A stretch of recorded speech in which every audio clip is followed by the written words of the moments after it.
Hello students, welcome to talking text books living no child behind. मैं अक्षय माला लेके आया हूँ आपके लिए teaching from Kota to India live. जी हाँ, जहाँ हम आपको 6 to 8 के ओलंपियाड्स के साथ साथ एनटीएससी, एनएससी, जेएस और पीआरएमओ की तैयारी करवाते हैं। इसके साथ साथ आपको 6 to 10 के स्कूल एग्जामिनेशन की प्रिपरेशन भी बिल्कुल हम यहीं पर ही करवा देते हैं, ताकि आप अपने दोनों ही एग्जामिनेशन के अंदर बहुत अच्छा परफॉर्म कर सकें। और हमारी एक्सपर्ट टीम, जिन्हें आप बहुत अच्छे से जानते हैं, ये पूरी आपकी हेल्प कर रही है, लगी हुई है, शुरू से लेके एंड तक लगे रहेंगे। ठीक है, आपको पढ़ाने के लिए प्रॉपर नोट्स प्रोवाइड करवाना हो, लेक्चर्स आपके लिए प्रिपेयर करना हो और आपके डाउट सॉल्विंग सेशंस, ठीक है, सभी में हम जो है यहाँ पर आपका साथ दे रहे हैं। ठीक है, आई होप आप लोग भी अपना पार्ट जो है बहुत अच्छे से प्ले कर रहे हैं, यानी कि प्रॉपर लेक्चर्स लेना, नोट्स प्रिपेयर करना, उन्हें रिवाइज करते रहना और टेस्ट अपने रेगुलरली देते रहना। ठीक है, कोई भी टेस्ट मिस नहीं करना है, सारे टेस्ट बहुत इंपॉर्टेंट है। ठीक है, हर एक से आपकी जो है यहाँ पर परफॉर्मेंस पता चलती है। ठीक है, और जो भी आपके डाउट्स हैं वो आप पूछते रहें। ठीक है, क्योंकि अब यहाँ पर डाउट पूछने का टाइम आ गया है, आप उन्हें पढ़ेंगे, रिवाइज करेंगे तो डाउट पूछेंगे। ठीक है, अगर पढ़ेंगे नहीं तो डाउट कहाँ से पूछेंगे। ओके, सो क्या करना है आपको, जो भी टॉपिक्स आपके कवर अप हो चुके हैं उनको आपको रिवाइज करते रहना है। अगर आप हमारे चैनल पे नए हैं और अभी तक आपने हमें टेलीग्राम पर ज्वाइन नहीं किया है तो बड़ी आसानी से आप हमारे साथ जुड़ सकते हैं। क्या करना है, सिंपली टेलीग्राम ऐप डाउनलोड करो और उसके बाद यहाँ पर अपनी रेलेवेंट क्लास के ग्रुप लिंक को जा करके ज्वाइन कर लो, सब्सक्राइब कर लो। ठीक है, तो जैसे कि for class 10th the group link is TTB010। जैसे ही आप टेलीग्राम पे जाएंगे, इस ग्रुप लिंक को सब्सक्राइब कीजिए, आप वहां से हमारा DPP और सैम्पल मटेरियल एक्सेस कर पाएंगे। ठीक है, उसके अंदर बहुत अच्छे अच्छे क्वेश्चन मिलेंगे, सैम्पल मटेरियल मिलेगा। ठीक है, अगर आपको कॉम्प्रिहेंसिव स्टडी मटेरियल चाहिए तो वो भी आपको मिल जाएगा। कहाँ से, हमारी वेबसाइट से, talkingtextbooks.in। यहाँ पर आपको जाना है। ओके, और यहाँ पे जाने के बाद आपको चूज करना है इसमें से कोई सा भी पैकेज। अगर आपको कॉम्प्रिहेंसिव चाहिए तो ऑब्वियसली आप फर्स्ट वाले पैकेज के लिए जाएंगे। ठीक है, उसके अंदर आपको बहुत सारी चीज़ें मिल रही हैं। टेस्ट सीरीज है आपके लिए, बाई वीकली क्विजेज हैं, रिकॉर्डेड एंड लाइव लेक्चर्स हैं। ठीक है, तो you can choose this package. Okay, आप बाय नाउ पे क्लिक कीजिए, या फिर अगर आपको सिर्फ और सिर्फ टेस्ट सीरीज ज्वाइन करनी है, क्वेश्चंस की ही प्रैक्टिस करनी है, ठीक है, कुछ थ्योरी वगैरह नहीं पढ़नी है ना, स्टडी मटेरियल नहीं चाहिए, तो you can choose the second वाला पैकेज। ओके, दोनों में से जो भी पैकेज आपको अच्छा लगे, बाय नाउ पे क्लिक करके आप उसे बाय कर सकते हैं। अगर आपको इनकी प्राइस मनी ज़्यादा लग रही है तो आप यहाँ पर डिस्काउंट कूपन भी अप्लाई कर सकते हैं, that is AM live. Okay, AM live जैसे ही आप अप्लाई करेंगे बच्चों, आपको मिलेगा 30% का डिस्काउंट। और AM लाइव लगा डाला तो लाइव चिंगा। ठीक है, तो फटाफट से यहाँ पर AM लाइव अप्लाई करके बाय पैकेज कर सकते हैं, बाय कर सकते हैं किसी भी मीन्स के थ्रू, क्रेडिट, डेबिट और थ्रू नेट बैंकिंग। ठीक है, and if you have any doubt, question, query regarding Telegram, regarding subscription, then you can ask us by calling on these numbers. Okay, फटाफट से नंबर भी note कर लीजिए, 9549041111। ठीक है, चलिए ना, अब हम अपना लेक्चर स्टार्ट करेंगे, बट उससे पहले हम यहाँ पर एक छोटा सा कार्डिनल प्रॉमिस करने वाले हैं। और ये कार्डिनल प्रॉमिस जो है बहुत ज़रूरी है। ठीक है, किसके लिए, to become a smart student बनने के लिए। ठीक है, तो फटाफट से प्रॉमिस कर लीजिए, I promise and dash dash dash dash dash dash dash. ठीक है, आई होप आप लोगों ने कार्डिनल प्रॉमिस कर लिया है। Okay, now L5 of nuclear chemistry. ठीक है, आज हम इस चैप्टर को जो है फिनिश कर देंगे।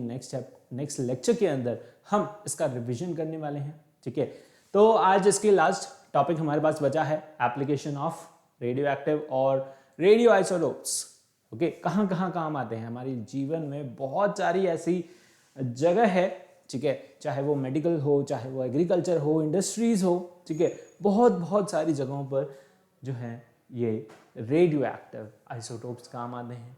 ठीक है, रेडियो एक्टिव्स काम आते हैं। ओके, क्या क्या ऐसी जगह है, ओके, क्या क्या ऐसी एप्लीकेशंस है, वो सारी चीज़ें हम देखेंगे। उससे पहले difference between nuclear fission and fusion last lecture में हमने पढ़ा था बहुत अच्छे से, है ना, पूरा लेक्चर इसी में ही हमने निकाला था न्यूक्लियर फिजन क्या होता है, न्यूक्लियर फ्यूजन क्या होता है, ठीक है, और किस तरीके से यहाँ पर इनके बीच में न्यूक्लियर रिएक्शंस होती है। बेसिकली ये क्या है, टाइप्स ऑफ न्यूक्लियर रिएक्शन। इन दोनों के बीच में डिफरेंस हमारा लास्ट लेक्चर में बच गया था, है ना, टाइम थोड़ा सा यहाँ पर लग रहा था, तो हमने कहा कि इसे नेक्स्ट लेक्चर में कवर अप करेंगे, तो वो भी आज हम यहाँ पर देखने वाले हैं और रेडियो एक्टिव पोल्यूशन के बारे में बात करेंगे। ओके, पोल्यूशन क्या होता है, पोल्यूशन हम सब जानते हैं, है ना, एयर, वाटर और ये सारी चीजें लोअर क्लासेस में आपने बहुत पढ़ा है, बट यहाँ पर रेडियो एक्टिव पोल्यूशन के बारे में हम ये बात करेंगे, ठीक है। तो चलिए स्टार्ट करते हैं बच्चों, कहाँ से, difference between nuclear fission and fusion से, ठीक है। तो क्या होता है न्यूक्लियर फिजन, अब तो आपको पता होगा, ओके, बहुत सारी चीजें हम जो है इसके बारे में पढ़ चुके हैं। चलिए तो स्टार्ट करते हैं न्यूक्लियर फिजन से। This process occur in heavy nuclei, ये प्रोसेस कहां होती है, हेवी न्यूक्लियाई के अंदर होती है। हेवी न्यूक्लियाई के अंदर हम एक न्यूट्रॉन बम्बार्ड करते हैं और उससे वो क्या हो जाता है, स्प्लिट अप हो जाता है, किसके अंदर, फर्दर टू डॉटर न्यूक्लियाइज के अंदर, और 3 न्यूट्रॉन यहां पर रिलीज होते हैं, ठीक है। तो वो क्या होता है, न्यूक्लियर फिजन। और न्यूक्लियर फ्यूजन क्या होता है, this process occur in lighter nuclei. इसके अंदर क्या होता है, इसके अंदर यहां पर 2 लाइटर न्यूक्लियाई क्या होते हैं, combined together to form 1 nuclei, ठीक है, एक न्यूक्लियाई और एक न्यूट्रॉन यहां पर ये फॉर्म करते हैं, ठीक है। The heavy nuclei split into lighter nuclei two of comparable masses, ठीक है। जो हेवी न्यूक्लियाई है वो क्या हो जाता है, स्प्लिट हो जाता है लाइटर न्यूक्लियाई में, मतलब डॉटर न्यूक्लियाई के अंदर, ऑफ कंपेरेबल मासेस, जिससे कि उसका मास, मतलब मास क्या रहता है, कंजर्व रहता है, ठीक है। द लॉस, ठीक है, यहां पर आपको मास डिफेक्ट भी देखने को मिलता है ना, loss of mass, mass is converted into what, energy, energy के अंदर कन्वर्ट हो जाता है, is equal to mc square, Einstein की इक्वेशन हमने पढ़ी थी, ठीक है। अब the lighter nuclei fuses together to form a heavy nucleus, इसके अंदर क्या होता है, 2 लाइटर न्यूक्लियाई फ्यूज हो जाते हैं और क्या फॉर्म करते हैं, यहां पर हेवी न्यूक्लियस फॉर्म करते हैं, ठीक है। Reaction occur at ordinary temperature, यहां पर हमें ज्यादा टेम्परेचर की रिक्वायरमेंट नहीं होती, बल्कि ये जब होता है न्यूक्लियर फिजन जब होता है तो वहां पर जो है हीट बेसिकली लिबरेट होती है, ओके। अब यहां पर it occur at a very high temperature, इसको अकर करवाने के लिए, इसे हमें यहां पर प्रोसेस में लाने के लिए बहुत हाई टेम्परेचर की रिक्वायर्ड होती है, around 10 to the power 8 to 10 to the power 7, okay. Kelvin temperature यहां पर क्या होता है, रिक्वायर्ड होता है, ठीक है। सन पे यहां पर कंटिन्यूअसली क्या चलती रहती है, nuclear fission, sorry fusion reaction चलती रहती है, ठीक है। हाइड्रोजन बहुत सारा है वहां पे। The energy liberated in one fission is about 200 mega electron volt, ठीक है, इसकी वैल्यू भी हमने कल निकाली थी, ठीक है, 261 मेगा इलेक्ट्रॉन वोल्ट निकल के आ रही थी, okay. So around 200 mega electron volt हम बोल सकते हैं। इसके अंदर क्या होती है, एनर्जी लिबरेट होती है, किसके अंदर, एक फिजन के अंदर। फ्यूजन में क्या होता है, energy liberated in one fusion is about 24 mega electron volt, बहुत कम, ठीक है। एनर्जी यहां पे क्या होती है, लिबरेट होती है, okay. Now this can be controlled, nuclear fission यहां पे क्या कर सकते हैं, हम कंट्रोल कर सकते हैं, and this can not be controlled, इसे हम यहां पर कंट्रोल नहीं कर सकते, न्यूक्लियर फ्यूजन को हम यहां पर कंट्रोल नहीं कर सकते। यहां पे हम कंट्रोल कर सकते हैं, कैसे कंट्रोल करते हैं, हम यहां पर कैडमियम और बोरॉन के आइसोटोप्स लेते हैं और वो क्या कर लेते हैं, न्यूट्रॉन को कंट्रोल कर लेते हैं। Product of fission are usually unstable and radioactive in nature, यहां पर क्या आएगा, फिजन आएगा, okay. Product of fission are usually unstable, unstable होते हैं, रेडियोएक्टिव होते हैं क्या, नेचर में, ओके। द लिंक्स ऑफ, फिर से fusion, okay, links of fusion reaction are neutron, neutron के बिना यहां पर फिजन रिएक्शन नहीं हो सकती। इसके अंदर products of fusion are usually the state of non radioactive in nature, ठीक है, and the links of fusion reaction are proton, ठीक है। लाइटर न्यूक्लियाई यानी कि प्रोटॉन जितने कम रहेंगे, ठीक है, लाइटर यहाँ पर न्यूक्लियाई रहेगा, उतना ही यहाँ पर क्या रहेगा, आसान रहेगा क्या करवाना, रिएक्शन करवाना, ठीक है। और इसके लिए आपको क्या चाहिए होता है, न्यूट्रॉन चाहिए होता है। हैवी न्यूक्लियस पे न्यूट्रॉन हम क्या करते हैं, बम्बार्ड करते हैं, ठीक है। समझ आया difference between nuclear fission and fusion. Okay, fission and fusion के बीच में डिफरेंस आपको पता लगा, समझ आया, ठीक है।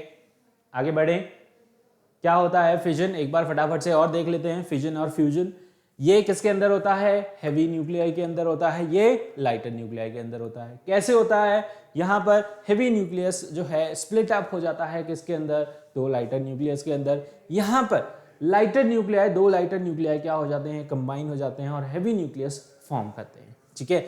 यहाँ पर ऑर्डिनरी टेम्परेचर पे ये रिएक्शन हो जाती है, ठीक है। और इसके लिए आपको बहुत हाई टेम्परेचर रिक्वायर्ड रहता है, ओके।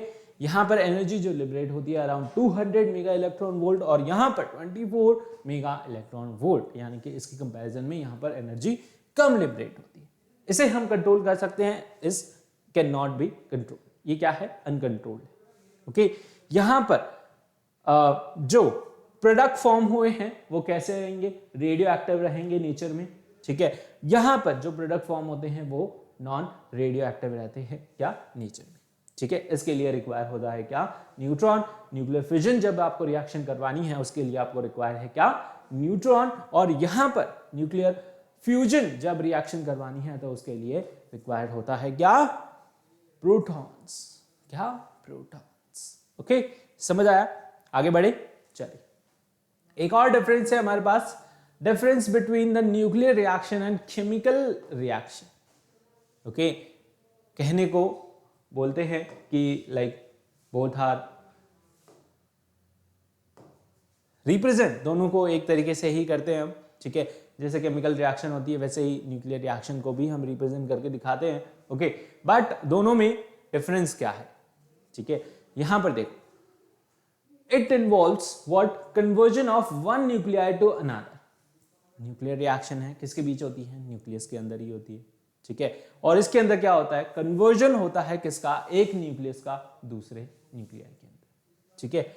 इसके अंदर क्या होता है, arrangement of atoms and not change in the nucleus. यहां पर केमिकल रिएक्शन का न्यूक्लियस से कोई लेना देना नहीं है, ठीक है। यहां पर चेंज होता है किसके अंदर, एटम्स के अंदर, चेंज होता है किसके अंदर, एटम्स के अंदर, ओके। यहां पर nuclear reaction, particles with in the nucleus are involve. Nucleus के अंदर कौन रहता है, प्रोटॉन और न्यूट्रॉन। तो न्यूक्लियर रिएक्शन में कौन इन्वॉल्व है, सिर्फ प्रोटॉन और न्यूट्रॉन, ठीक है।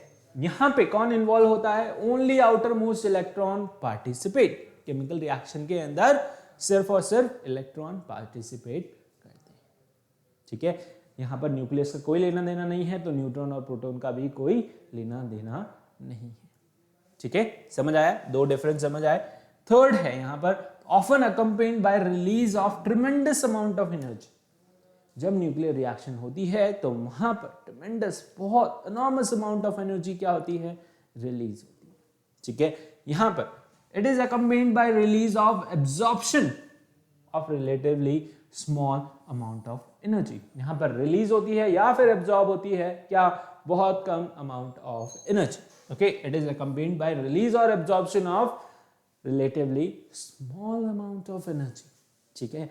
यहां पर बहुत कम energy as compare to nuclear reaction जो है रिलीज और एब्जॉर्ब होती है, ठीक है। यहां पर रिलीज होती है tremendous amount of energy, okay. Rate of reaction is independent of external factors such as temperature, pressure और कैटलिस्ट।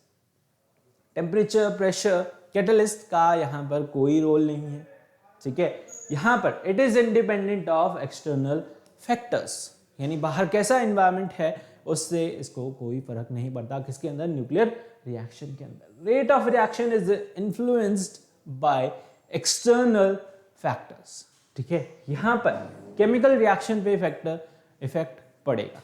टेम्परेचर बाहर क्या है, ज्यादा है, आप उसे टेम्परेचर दे रहे हो, नहीं दे रहे हो, ठीक है। तो इन फैक्टर्स पे क्या करेगा, वो डिपेंड करेगा क्या, आपका chemical reaction, okay. No breaking and making of bonds involve. Nuclear reaction में सिर्फ न्यूट्रॉन प्रोटॉन का काम है, न्यूक्लियस का काम है, तो वहां पर making and breaking of bond का कोई लेना देना नहीं है, ठीक है। और केमिकल रिएक्शन तो हो ही रही है, किससे? By breaking old bonds and forming new bonds, ठीक है। केमिकल रिएक्शन में क्या होता है? ओल्ड बॉन्ड्स ब्रेक होते हैं और न्यू बॉन्ड्स फॉर्म होते हैं, उसी से होती है आपकी क्या? Chemical reaction. Okay, it is irreversible. यहां पे ये क्या है? इट कैन बी रिवर्सिबल और इरिवर्सिबल। न्यूक्लियर केमिकल रिएक्शन, कुछ केमिकल रिएक्शंस रिवर्सिबल भी होती हैं और कुछ यहाँ पे इरिवर्सिबल भी होती है। न्यूक्लियर रिएक्शन यहाँ पर क्या होती है? इरिवर्सिबल होती है, ठीक है। तो ये कुछ डिफरेंस है किसके अंदर? न्यूक्लियर रिएक्शन के अंदर और यहाँ पर केमिकल रिएक्शन के अंदर, ठीक है। समझ आया? ओके, फटाफट से देखें एक बार, नोट कर लें क्या क्या डिफरेंस हैं इनके अंदर जल्दी से। What are chemical reactions and nuclear reaction? Okay, it involve conversion of one nuclei into what another। और इसके अंदर क्या हो रहा है? यहाँ पर न्यूक्लियस का कोई लेना देना नहीं है, यहाँ पर सिर्फ और सिर्फ एटम्स चेंज हो रहे हैं। इसके अंदर क्या हो रहा है? Particles, okay, with in the nucleus involve in nuclear reaction. और इसके अंदर क्या हो रहा है? यहाँ पर आउटर मोस्ट पार्टिकल्स यानी कि इलेक्ट्रॉन जो हैं वो इन्वॉल्व रहते हैं किसके अंदर? केमिकल रिएक्शन के। Often accompanied by release of tremendous amount of energy. इसके अंदर small amount of energy release होती है या फिर एब्जॉर्ब होती है, ठीक है। Independent of external factor, it is dependent on what? External factors. Okay, making and breaking of bond इसके अंदर नहीं चलता, किसके अंदर? न्यूक्लियर रिएक्शन के अंदर। केमिकल रिएक्शन में it involve breaking of old bond and making of new bonds, ठीक है। It is irreversible, it is reversible as well as irreversible, ठीक है। ये कुछ पॉइंट्स थे किसके अंदर? Nuclear reaction as well as chemical reaction. Difference between nuclear reaction and chemical reaction. समझ आया? आगे बढ़े, चलिए अब बढ़ते हैं हमारे आज के टॉपिक की तरफ, जो है applications of radio active and radioisotopes. क्या है?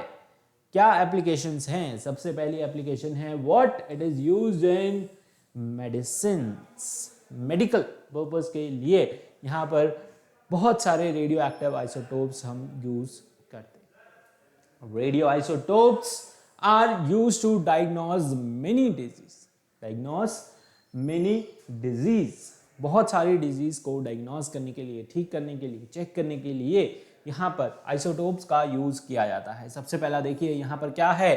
कोबाल्ट 60। ओके, कोबाल्ट 60 को हम यूज लेते हैं किसके लिए? For the treatment of cancer, cancer की ट्रीटमेंट के लिए, ठीक है। यहाँ पर कैंसर को ठीक करना हो तो हम किसका काम लेते हैं? यहाँ पर कोबाल्ट 60 का। सोडियम हम लेते हैं for the circulation of blood, okay, sodium का यूज लिया जाता है for the circulation of blood. Iodine का यूज लिया जाता है थायराइड ग्लैंड की प्रॉपर फंक्शनिंग के लिए। ये क्या है आपकी? यहाँ पर गले के अंदर थायराइड ग्लैंड है, जिससे आप बोल पा रहे हैं, ये ऊपर नीचे होती है जब आप बोलते हैं, ठीक है। तो इसकी प्रॉपर फंक्शनिंग के लिए बोलते हैं ना, नमक में आयोडीन होना चाहिए, मतलब आपको डेली का like a pinch of iodine consume करना नेसेसरी है, ठीक है। बहुत कम, थोड़ा सा, ठीक है, अ पिंच बोल सकते हैं। अ पिंच ऑफ आयोडीन हमें डेली कंज्यूम करना जरूरी है फॉर आवर थायराइड ग्लैंड, ठीक है। अगर हम यहाँ पर आयोडीन लेना बिल्कुल बंद कर देंगे, ठीक है, तो यहाँ पर हमें ग्वाइटर डिजीज हो सकती है, ठीक है। वो यहाँ पर डिजीज का नाम है ग्वाइटर डिजीज, ठीक है। वो क्या करती है? इस थायराइड ग्लैंड की प्रॉपर फंक्शनिंग नहीं हो पाती, ठीक है। तो वो डिजीज हो जाती है, गला आपका ऐसे निकल के बाहर आ जाएगा, मतलब यहाँ से सूज जाएगा और आपको ग्वाइटर डिजीज हो जाएगी, ठीक है। तो आप बोल नहीं पाएंगे। फिर यहाँ पर स्ट्रॉन्शियम है, स्ट्रॉन्शियम यूज हो रहा है for the treatment of skin and eyes, ठीक है, for the skin and eyes. यहाँ पर क्या, कौन सा यूज कर रहे हैं हम? Strontium, okay. Iron for the location of brain tumour, ठीक है, Fe यहाँ पर आयरन हम यूज कर रहे हैं, ये क्या है, सारे आइसोटोप्स हैं, हम इन्हें यूज कर रहे हैं for the location, for basically diagnosing the disease, okay, different type of disease, okay, या फिर मेडिकल चेकअप के लिए, ओके। यहाँ पर स्कैन्स के अंदर क्या करते हैं, रेडिएशन ही छोड़ते हैं, लाइट्स आती है हमें दिखाई नहीं देती, बट बेसिकली वो क्या होती हैं, इन एलिमेंट्स के ही जो है यहाँ पर बेसिकली पीसेस और वो सारी चीज़ें होती हैं, ठीक है। सो आयरन यहाँ पर यूज़ किया जाता है फॉर द लोकेशन, ब्रेन में ट्यूमर है उसे चेक करना है, ठीक है, तो उसके लिए यहाँ पर आयरन आइसोटोप हम यूज़ करते हैं। Radiographs for casting and teeth के लिए, okay, radiographs, arsenic 74 it traces, okay, tracer is used to detect the presence of tumour, okay, इससे क्या पता चलता है आपका ट्यूमर हो, ठीक है, तो उसके बारे में पता चलता है। It is used to be noted that radioactive isotopes used in medicine have very short half life period. Half life period के बारे में हम पढ़ चुके हैं, क्या होता है हाफ लाइफ पीरियड। यहां पर जो आपका रेडियो एक्टिव मटीरियल है, एलिमेंट है बेसिकली, ठीक है, न्यूक्लियाई है, तो वो क्या हो रहा है, यहाँ पर डिके हो रहा है और वो उसका हाफ रह जाए, ठीक है, तो उसके लिए कितना टाइम लगा, that is called half life period. तो इन आइसोटोप की जो मेडिकल में हम आइसोटोप्स यूज करते हैं, रेडियो एक्टिव आइसोटोप्स यूज करते हैं, उनका हाफ लाइफ पीरियड क्या होता है, बहुत छोटा होता है, यानी कि बहुत जल्दी वो क्या हो जाते हैं, डिके हो जाते हैं, ठीक है। तो the radio active isotope used in medical purposes have very short half life period, ठीक है। तो यहां पर कुछ एग्जांपल्स आप ये नोट कर सकते हैं, ठीक है। All these isotopes are used in medical purposes, okay, for diagnosing and checking of many disease, okay. Thyroid gland हो गया, कैंसर हो गया, ओके, ब्लड सर्कुलेशन हो गया, skin and I, brain tumour, okay. तो कोई भी आप एग्जाम्पल यहाँ पर लिख सकते हैं, ठीक है, एप्लीकेशंस के अंदर। समझ आया, आगे बढ़े, चले। Next we have in agriculture purposes के लिए हम यहाँ पर the radio active phosphorus, okay, the use of radio active phosphorus P32 in fertilizers have revealed how phosphorus is absorb by plant, है ना। फर्टिलाइजर्स के अंदर यूज हो रहा है क्या, फॉस्फोरस, रेडियो एक्टिव फॉस्फोरस 32। इससे यहाँ पर रिवील हुआ है कि किस तरीके से प्लांट जो है ग्रो कर रहे हैं, ठीक है। इसे एज अ फर्टिलाइजर जब हम यूज कर रहे हैं तो उससे प्लांट की ग्रोथ अच्छी हो रही है, ठीक है। And this study has led to the improvement in the preparation of fertilizers, और इस स्टडी से हमें यहाँ पर फर्टिलाइजर्स बनाने में भी हेल्प मिली है। And C14 is used to study the kinetic of photosynthesis, photosynthesis हो रहा है, प्लांट ग्रो हो रहा है, तो कार्बन 14 रेडियो एक्टिव आइसोटोप है, ठीक है, इसका यूज होता है to study the kinetics of photosynthesis, यानी कि फोटोसिंथेसिस कितनी स्पीड से हो रहा है, वो प्लांट कितनी स्पीड से ग्रो कर रहा है, ठीक है। तो इसका हमें पता चलता है किससे, C14 आइसोटोप से carbon 14, okay, the kinetic of photosynthesis, okay, plant कितनी जल्दी ग्रो हो रहा है, ओके, ये कितने टाइम में बड़ा हुआ, ओके, और यहाँ पर इसकी लाइफ स्पेन क्या है, ठीक है। तो यहाँ पर डेटिंग भी अभी हम पढ़ेंगे।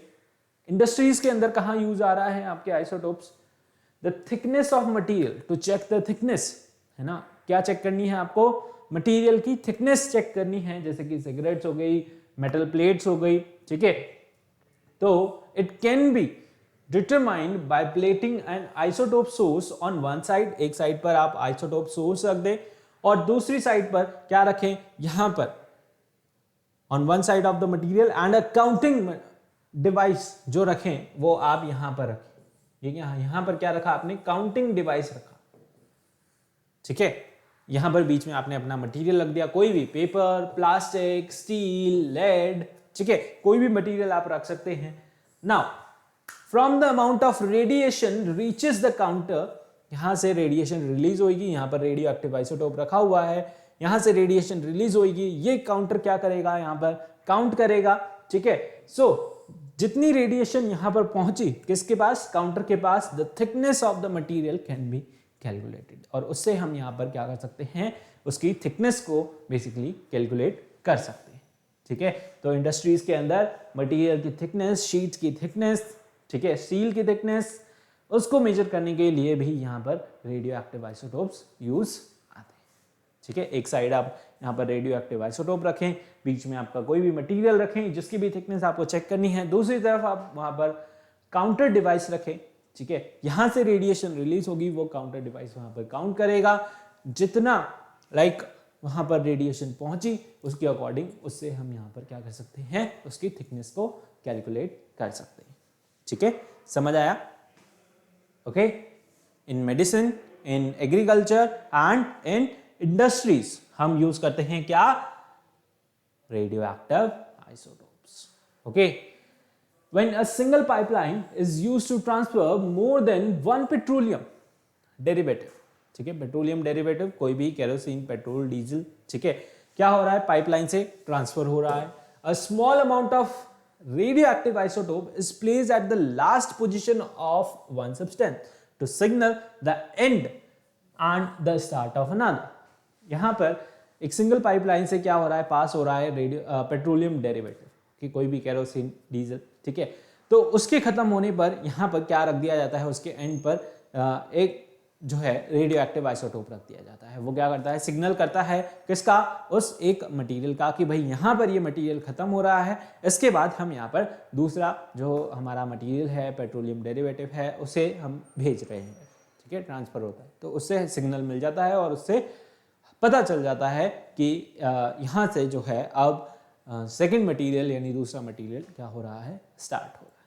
ठीक है, तो सिग्नल करने के लिए भी यहाँ पर क्या आता है, काम आता है radioactive isotope. Okay, in geological dating, geological dating से आप क्या पता करते हैं, यहाँ पर age of the earth and rocks can be predicted by geological dating. Geological dating से आप यहाँ पर मिनरल्स की, रॉक्स की एज पता कर सकते हैं कि ये कितने पुराने हैं। ठीक है, कहीं भी रिसर्चेस चलती हैं, ऐसे बहुत से साइंटिस्ट क्या करते रहते हैं, रिसर्च करते रहते हैं, age of rock sample, minerals, age जो भी मिलते रहते हैं उन्हें, रॉक्स, मिनरल्स, उनकी एज वो क्या करते रहते हैं, पता करते रहते हैं। They can be calculated by finding out the amount of parent radioactive element and the isotope of lead in the rock sample. Okay, uranium, lead samples को बेसिकली क्या करने के लिए, चेक करने के लिए। Now in radiocarbon dating, carbon dating भी होती है। ठीक है, कोल है, ठीक है, वुड है, ट्री है, ठीक है, इन सब के अंदर क्या है, कार्बन प्रेजेंट है। ठीक है, तो उससे क्या करते हैं, यहां पर कार्बन डेटिंग करते हैं, उससे ट्री की एज पता करते हैं। ठीक है, कोई ट्री बहुत पुराना है तो यहां पर उसके अंदर कार्बन कंटेंट कितना है, ठीक है, C14 कितना है, ठीक है, उसके थ्रू हम यहां पर उसका क्या पता लगा सकते हैं, एज पता लगा सकते हैं। The age of fallen tree और dead animal can be predicted by measuring the amount of C14 in dead plant and animal. यहां पर कोई भी पेड़ जो है गिर चुका है या काट रहे हैं, ठीक है, कोई भी एनिमल है, लिविंग है, नॉन लिविंग है, मतलब मर चुका है, डेड है, लिविंग है, ओके, तो उसकी एज यहां पर क्या करने के लिए, प्रिडिक्ट करने के लिए, ठीक है, हम यहां पर यूज करते हैं क्या, C14। ओके, C14 से हमें क्या चल जाती है, डेड प्लांट्स और एनिमल्स की एज पता लग जाती है।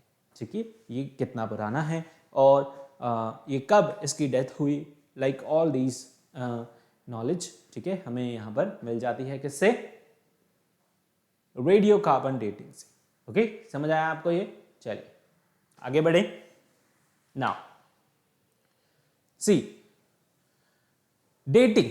ओके, क्या है dating? The determination of age of minerals and rocks, ठीक है, an important part of geological study. It involves what determination of either a species formed during the radioactive decay or the residual activity of an isotope which undergo decay.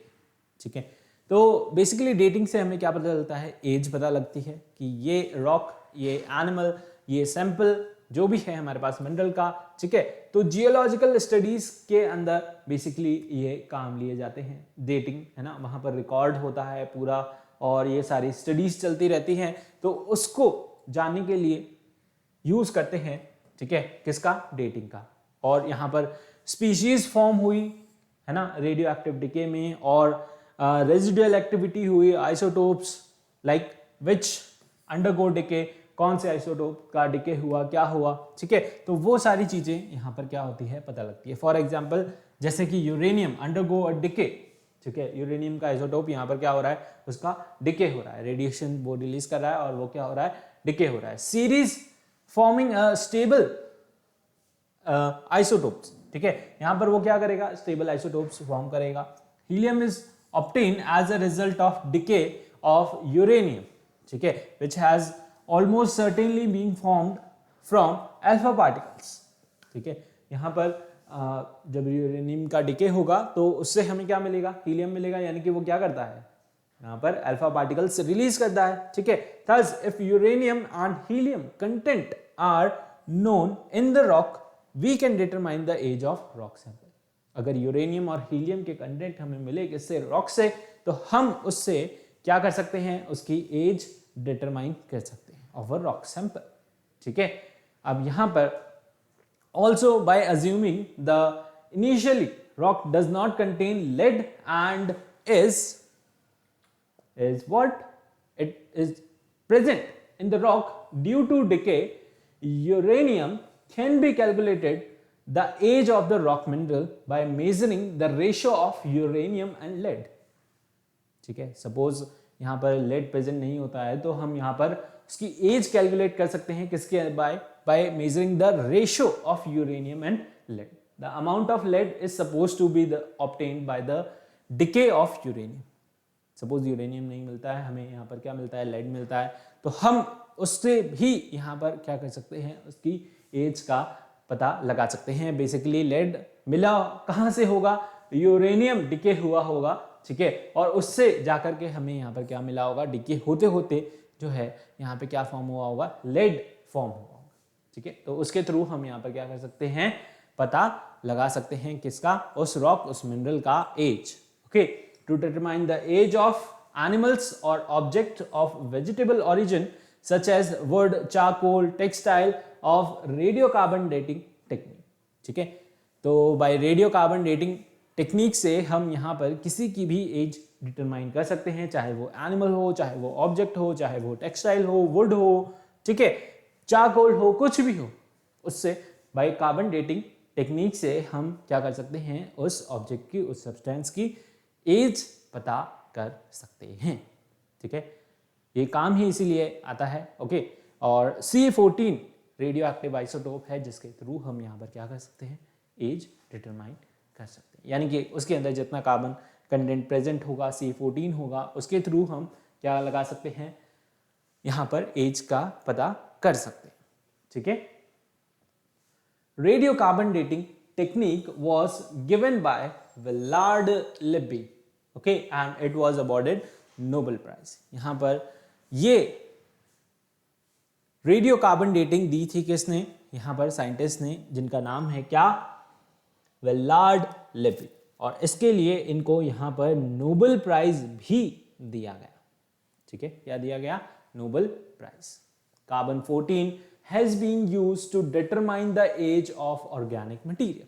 C14 को यहाँ पर use करते हैं for determining the age of what, organic material, यानी कि जो हमें यहाँ पर प्लांट्स और एनिमल से मिलते हैं ऑर्गेनिक मटेरियल, उसके लिए यहाँ पर हम यूज करते हैं क्या, C14 रेडियो एक्टिव आइसोटोप, ठीक है। The procedure is based on the formation of C14 by neutron capture in the upper atmosphere, okay। यहाँ पर प्रोसीजर क्या है इसका प्रोसीजर यही है कि यहाँ पर फॉर्मेशन हुआ किसका, C14 का बाय न्यूट्रॉन कैप्चर, ओके। उसने न्यूट्रॉन कैप्चर किया होगा, किसने, बाय, यहाँ पर इससे ऊपर कोई भी एलिमेंट है, सपोज नाइट्रोजन है, न्यूट्रॉन कैप्चरिंग से यहाँ पर क्या फॉर्म हुआ, C14, ठीक है। क्या फॉर्म हुआ, C14। This reaction provides a small but reasonable constant source of C14, okay। The C14 isotope is radioactive, undergoing beta decay and with the half life of 5730 years। कितने ज्यादा years। यहाँ पर basically क्या हो रहा है, beta decay हो रहा है, आप देख रहे हैं, एक न्यूट्रॉन ले रहा है, यहाँ पर क्या फॉर्म हो रहा है, एक यहाँ पर न्यूट्रॉन लेते हैं, बीटा डिके यहाँ पर हो रहा है और ये क्या हो रहा है, एटॉमिक नंबर एक क्या हो गया, पीछे चला गया। क्या हो गया, 1/1 एटॉमिक नंबर क्या हो गया, ये यहाँ पर पीछे आ गया। ठीक है, इक्वेशन एकदम बैलेंस है। ओके, यहाँ पर भी 7 है प्रोटॉन और इधर भी कितने हैं, 7 है। ठीक है, तो यहाँ पर देखें, यहाँ पर हो रहा है बीटा डिके। ठीक है, सॉरी, यहाँ पर हो रहा है क्या, बीटा डिके की कार्बन जो है बीटा डिके होने पर इंक्रीज होता है। क्या बताया था मैंने, यहाँ पर बीटा डिके में क्या होता है, बीटा डिके जब होता है कार्बन जो है यहाँ पर बाय 1 एटॉमिक नंबर क्या हो जाता है, इंक्रीज होता है। यानी किसी भी एलिमेंट के अंदर अगर बीटा डिके हो रहा है तो it will increase by 1 atomic number, है ना, 1 प्रोटॉन 1 एटॉमिक नंबर से क्या हो जाएगा, इंक्रीज हो जाएगा। ठीक है, यहाँ पर न्यूट्रॉन जो है अटैक कर रहा है, उससे क्या फॉर्म हुआ है, C14। Okay, in using the radio carbon dating we generally assume that the ratio of C14 to C12 in the atmosphere has been constant for at least 50,000 years। हम यहाँ पर देख रहे हैं किसके अंदर, कार्बन डेटिंग के अंदर, कि C14 और C12 का रेशो जो है एटमॉस्फेयर में बना हुआ है। ठीक है, और वो क्या है, कांस्टेंट है। कितने सालों से, 50,000 सालों से, है ना, 50,000 ईयर से क्या है, वो कांस्टेंट है। The C14 is imported into CO2। ठीक है, C14 क्या कर रहा है, इंपोर्ट हो रहा है, sorry incorporated. Okay, it is incorporated यानी कि उसके अंदर मिल रहा है। Okay, which in turns incorporate through photosynthesis। ठीक है, वो क्या हो रहा है, which in turns incorporate through photosynthesis into more complex carbon containing molecule, okay, within plants। Basically देखिए हो क्या रहा है यहाँ पर ये हो रहा है कि जो C14 है वो क्या कर रहा है, मिल रहा है किसके साथ, CO2 के साथ। जो C14 है वो मिल रहा है किसमें, CO2 के अंदर, which in turn incorporate through photosynthesis, जो कि यहाँ पर फर्दर किसके अंदर काम आ रहा है, इनकॉर्पोरेट मिल रहा है किसमें, फोटोसिंथेसिस के अंदर। किसके अंदर, फोटोसिंथेसिस के अंदर, into more complex carbon containing molecule with in plants. और ये यहाँ पर प्लांट्स के साथ मिलके क्या फॉर्म कर रहा है, मोर कॉम्प्लेक्स मॉलिक्यूल्स। ठीक है, कौन, C14। ठीक है, इससे हमें क्या पता चलती है, उसकी एज, उसकी बेसिकली ईयर्स। ओके, वो सारी चीजें जो है हमें यहाँ पर कार्बन 14 यानी रेडियो कार्बन डेटिंग से पता कर लेंगे। Okay, when these plant are eaten by animals, अब क्या है, C14 एटमॉस्फेयर में है, वो CO2 में मिल गया, CO2 से यहाँ पर फोटोसिंथेसिस हो गया। ठीक है, और फोटोसिंथेसिस से वो प्लांट में चला गया। अब जब ये प्लांट्स कौन ईट करता है, एनिमल्स ईट करेंगे। ठीक है, तो C14 become incorporate with in them. अब यहां से यानी प्लांट से C14 किस में चला गया, एनिमल्स में चला गया। ठीक है, बिकॉज इन लिविंग प्लांट और animals has a constant intake of carbon compound. हम सभी क्या करते हैं यहाँ पर, एनिमल्स हो गए, प्लांट्स हो गए, ओके, कॉन्स्टेंटली ये क्या करते रहते हैं, ईट करते रहते हैं कार्बन कंपाउंड्स। ठीक है, हम सब क्या लेते हैं, कार्बन कंपाउंड्स ही लेते हैं। ठीक है, it also has to maintain what, C14 and C12 ratio, and that is identical within that of atmosphere। ठीक है, यहां पर क्या मेंटेन करना होता है, कार्बन 14 कार्बन 12 का रेशो भी एनवायरमेंट में, एटमॉस्फेयर में क्या करना होता है, मेंटेन करना होता है। However, once the organism die, it no longer ingest carbon compound।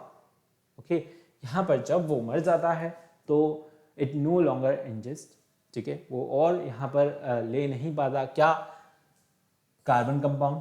ठीक है, और जब मरी गया तो और कैसे खाएगा। ठीक है, so it no longer ingests what, carbon compounds to compensate C14 which is lost through radioactive decay। ठीक है, यहाँ पर क्या करते हैं, the ratio of C12 and C14 therefore decreases। ठीक है, अगर यहाँ पर प्लांट्स एनिमल्स मर जाते हैं, ठीक है, तो वो रेशो क्या हो जाता है, यहाँ पर डिक्रीज हो जाता है। ठीक है, thus by knowing the equilibrium concentration ठीक है, of C14 in a living matter as well as in the dead pieces of matter at a particular time, the age of the material can be determined. इस तरीके से determine करते हैं क्या, किसी भी प्लांट की या फिर एनिमल की क्या एज, ठीक है। Thus by knowing the equilibrium concentration of C14, मतलब नॉर्मल कितना है, यानी इक्विलिब्रियम पे वो कॉन्सेंट्रेशन जो है कितना है, उसके अकॉर्डिंगली हम क्या करते हैं, कंपेयर करते हैं रेशियो को by the dead piece of matter. उस डेड पीस को लेते हैं, उसको मेजर करते हैं किससे, C14, जो कि यहाँ पर क्या है, इक्विलिब्रियम में है यानी कांस्टेंट है, और एट अ पर्टिकुलर टाइम फिर उससे हमें क्या पता चल जाती है, उसकी एज पता चल जाती है, उस प्लांट, उस डेड एनिमल, उस डेड प्लांट की हमें एज पता चल जाती है इस मेथड के थ्रू। ओके, समझ आया? नाउ हैजार्ड ऑफ रेडिएशंस, ठीक है। अब रेडियो एक्टिव्स हैं, ठीक है, तो उससे क्या निकलेगी, रेडिएशंस भी निकलेगी। Radio active radiation cause atmospheric pollution, हमें सबको पता है। इससे क्या हो रहा है, एटमॉस्फेयर में पोल्यूशन फैलेगा। Okay, when living organisms are exposed to radiation the complex organic molecule get ionized, ठीक है। जब रेडिएशन यहाँ पर एक्सपोज हो रही है किसमें, लिविंग ऑर्गेनिजम्स में, यानी प्लांट्स में, एनिमल्स में, ठीक है, तो ऑर्गेनिक मॉलिक्यूल क्या होते हैं, आयनाइज्ड हो जाते हैं and break up and disturb the normal functioning of the organism. अब यहाँ पर ये क्या करते हैं, ऑर्गेनिज्म की नॉर्मल फंक्शनिंग को बेसिकली क्या करते हैं, ब्रेक करते हैं, डिस्टर्ब करते हैं, ठीक है। और यहाँ पर ऑर्गेनिक मॉलिक्यूल जो कि आयनाइज नहीं है वो क्या हो जाते हैं, आयनाइज हो जाते हैं। अब इससे क्या इफेक्ट पड़ रहा है, यहाँ पर पैथोलॉजिकल डैमेज हो रहे हैं, that is permanent damage to living body which causes death and development of disease. और इससे क्या फैल रहा है, यहाँ पर पैथोलॉजिकल डैमेज हो रहे हैं, मतलब परमानेंट डैमेज हो रहा है किसका, लिविंग बॉडी का, और उससे यहाँ पर क्या कॉज हो रही है, cause of death and the development of disease, जैसे कि कैंसर और ल्यूकीमिया, ठीक है। ये यहाँ पर डिजीज है जो कि हो रही है। जेनेटिक डैमेज भी हो सकता है, ठीक है। Effect on chromosomes causing mutation, chromosomes यहाँ पे क्या करते हैं, बेसिकली हमारी जेनेटिक्स उनके अंदर होती है, हेरिडिटी होती है, मतलब जहां से हम बन रहे हैं, है ना, वो सेल्स बेसिकली, ठीक है, तो वो फॉर्म नहीं हो पाती, वो फर्दर ट्रांसफर होती चली जा रही है। यानी कि आपको है तो आपके सन्स, आपके डॉटर्स को भी कैंसर हो सकता है, ठीक है, अगर आपको है तो, है ना। तो अगर आपके लाइक दादा को था, है ना, आपके ग्रैंडफादर, आपके फादर को है, कोई डिजीज है, सपोज शुगर है, तो जेनेटिकली हो सकता है वो ट्रांसफर होती चली जाए और आपके अंदर भी आ जाए, आपके चिल्ड्रंस के अंदर भी आए। Okay, now the radio active pollution. Okay, radio active pollution क्या होता है, the radio active pollution is a special form of physical pollution, okay, relating to all system of air, water, soil. Okay, this type of pollution is not only harmful for the present generation but also for the future generation. ठीक है, इस तरीके का pollution यहाँ पर क्या हो रहा है, लगातार चल रहा है, और ये किसके लिए हार्मफुल है, for present generation as well as for the future generation. Okay, now the radioactive substance within a long half life are usually the main source of environmental concern. यानी कि कुछ ऐसे आइसोटोप, ओके, कुछ ऐसे radio active substance जिनका half life क्या है, बहुत ज़्यादा है, यानी कि बहुत देर तक वो क्या कर सकते हैं, रेडिएशन रिलीज कर सकते हैं, वो हमारे लिए क्या है, एनवायरनमेंट के लिए मेन कंसर्न है। ठीक है, they are the main concern for the environment. Environment के लिए उनका, एनवायरनमेंट में उनका होना जो है एक हमारे लिए चिंता की बात है ना, चिंता का विषय है। Okay, neutron release during the nuclear test. Nuclear test जब भी आप कर रहे हैं तो वहां पे क्या होगा, न्यूट्रॉन रिलीज होंगे, ठीक है। Make other material radio active, okay, in the surrounding, वहां पर रेडिएशन रिलीज होगी और दूसरे सब्सटेंस को भी वो क्या कर देंगे, रेडियो एक्टिव बना देंगे। These material include strontium, barium, iodine, ठीक है, ये क्या है, ये सब रेडियो एक्टिव मटेरियल है and are converted into gases. किसमें कन्वर्ट करते हैं इनको, गैसेस में। These gases and fine particle are thrown high up into the air and carried away by the wind to distant areas. ठीक है, ये gas में कन्वर्ट हो गए. अब ये बहुत फाइन पार्टिकल है, गैस है अपने आसपास. ठीक है, तो they are thrown up, air की हेल्प से ये यहाँ पर क्या होते हैं, कैरिड अवे हो जाते हैं. ठीक है, और डिफरेंट डिस्टेंस डिफरेंट एरियाज पर क्या हो जाते हैं, चले जाते हैं. ठीक है, the ultimately settle down and cause pollution to water and soil. ठीक है, ये यहाँ पर फर्दर गैसेस क्या करेंगी, वाटर के साथ मिलेंगी, सॉइल के साथ मिलेंगी. ठीक है, तो from soil the radio active substance I enter in what your food chain and thus affect all the form of life including man. जब ये गैसेस मिलेंगी किसके साथ, एयर के साथ, वाटर के साथ, सॉइल के साथ, तो सॉइल के थ्रू यहाँ पर हमारी फूड चेन में एंटर हो जाएगी, यानी प्लांट्स में एंटर होगी. तो प्लांट से हम क्या ले रहे हैं, फूड ले रहे हैं, फूड चेन के अंदर एंटर हो जाएगी, और फूड चेन के अंदर एंटर होकर के ये सारी चीज़ों को सारी जगहों पे क्या कर देगी, अफेक्ट कर देंगी. हिरोशिमा में क्या हुआ था, यही हुआ था कि वहाँ पर रेडिएशंस रिलीज हुई थी और वो सब जगह एंटर कर चुकी थी. ठीक है, यानी कि अटैक होने के बहुत साल बाद भी वो यहाँ पर डिजीज जो है ट्रांसफर होती चली गई जेनेटिकली. ठीक है, लोगों के अंदर, और यहाँ पर बहुत साल तक लोग जो हैं उसी तरीके से लाइक किसी को क्या डिजीज हो रही है, किसी को क्या डिजीज हो रही है. ठीक है, तो वो जेनेटिकली क्या हो रही थी, ट्रांसफर होती चली जा रही थी, क्योंकि वहाँ पर बहुत ही हाई अमाउंट ऑफ रेडिएशंस जो हैं क्या हुई थी, रिलीज हुई थी. Cosmic radiation and explosion of hydrogen bomb produce C14 in air. ठीक है, यहाँ पर कॉस्मिक रेडिएशन और एक्सप्लोजन होता है किसका, हाइड्रोजन बॉम्ब का. तो वो क्या प्रोड्यूस करता है, C14 प्रोड्यूस करता है एयर के अंदर. Nuclear power plant and processing और रीप्रोसेसिंग प्लांट डिस्चार्ज क्या करते हैं यहाँ पर, वो strontium, caesium, iodine, barium, lanthanide, rhodium etcetera. ठीक है, ये सब क्या करते हैं यहाँ पर, डिस्चार्ज करते हैं. ठीक है, coal based thermal power plant और जो स्टेशन होते हैं they release radio active gases like krypton, xenon. ठीक है, यहाँ पर and particular such as iodine, cobalt, manganese, caesium through chimneys.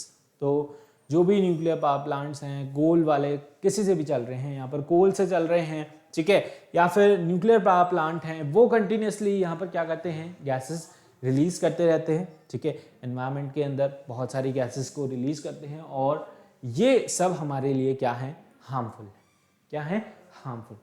Nuclear dumping with in the land और in the ocean leads to radio active और radiation pollution. ठीक है, अब क्या हो रहा है, effect of radio active pollution से यहाँ पर radiation induced mutation and break in chromosomes particularly at a time of cell division. Basically यहाँ पर क्या हो रहा है, उससे हमारी ग्रोथ रुकेगी, है ना. क्रोमोसोम्स यहाँ पर उनकी चेन ब्रेक हो जाएगी, उनका म्यूटेशन ब्रेक हो जाएगा. ठीक है, और उससे यहाँ पर फर्दर सेल डिवीजन नहीं होगा, तो हमारी ग्रोथ नहीं होगी, किसी की भी नहीं होगी. ठीक है, higher doses of radiation can cause cancer, leukaemia, anaemia and sterility. Okay, excessive use of x-rays cause death of tissues. ठीक है, एक्सरेज का बहुत ज्यादा यूज करने पर भी यहाँ पर क्या होती है, टिश्यूज जो हैं डेथ हो जाते हैं. Radiation induced mutation in plant also morphologically deformities occur. ठीक है, यहाँ पर क्या होने पर, रेडिएशन होने पर जो है प्लांट्स के अंदर भी प्रॉपर ग्रोथ यहाँ पर नहीं हो पाती. Okay, control of radio active, okay, या फिर रेडिएशन पॉल्यूशन कैसे कंट्रोल करें हम यहाँ पर, रेडियो एक्टिव मटेरियल्स को. Manufacturing and use of nuclear weapon should be stop. ठीक है, यहाँ पर किसकी, न्यूक्लियर वेपन्स की मैन्युफैक्चरिंग, उनकी टेस्टिंग, उनकी चेकिंग जो है सब कुछ क्या होना चाहिए, बंद होना चाहिए. ठीक है, nuclear test and further development should be suspended. ठीक है, न्यूक्लियर टेस्ट हो चाहे और या फिर फर्दर डेवलपमेंट हो किसी भी चीज़ की, तो वो उसे भी क्या करना चाहिए, बिल्कुल सस्पेंड कर देना चाहिए, बंद कर देना चाहिए. Ocean dumping of nuclear waste should be suspended. ठीक है, ओशियन में डंप करना क्या, रेडियो एक्टिव मटीरियल्स. ओके, तो उसे भी क्या करना चाहिए हमें यहाँ पर नहीं करना चाहिए, ठीक है। ये क्या है, एक तरीके से पोल्यूशन ही है, ठीक है। तो उसे हमें क्या करना है, स्टॉप करना है। Proper handling of radio active isotope during their use in various field should be done, ठीक है। यहाँ पर प्रॉपर हैंडलिंग होनी चाहिए किसकी, रेडियो एक्टिव आइसोटोप की, चाहे वो किसका भी हो, आयोडीन हो, यहाँ पर सीजियम हो, बेरियम हो, ठीक है। तो किसी का भी आइसोटोप हम यहाँ पर यूज कर रहे हैं तो उनकी क्या होनी चाहिए, प्रॉपर हैंडलिंग होनी चाहिए, ठीक है। समझ आया, चलिए। Now this was all about this lecture, okay. तो ये चैप्टर आपका न्यूक्लियर केमिस्ट्री यहीं पे फिनिश होता है, ठीक है। और नेक्स्ट लेक्चर में हम इसका पूरा रिवीजन देखेंगे, हमने इसके अंदर क्या क्या पढ़ा, ओके। तब तक के लिए आप जो है यहाँ पर खुद से रिवाइज कीजिए, चैनल को सब्सक्राइब कीजिए, शेयर कीजिए अपने फ्रेंड्स के साथ, बेल आइकन को भी जरूर प्रेस कीजिए to get the timely notifications. See you guys in the next lecture, till then take care, bye bye.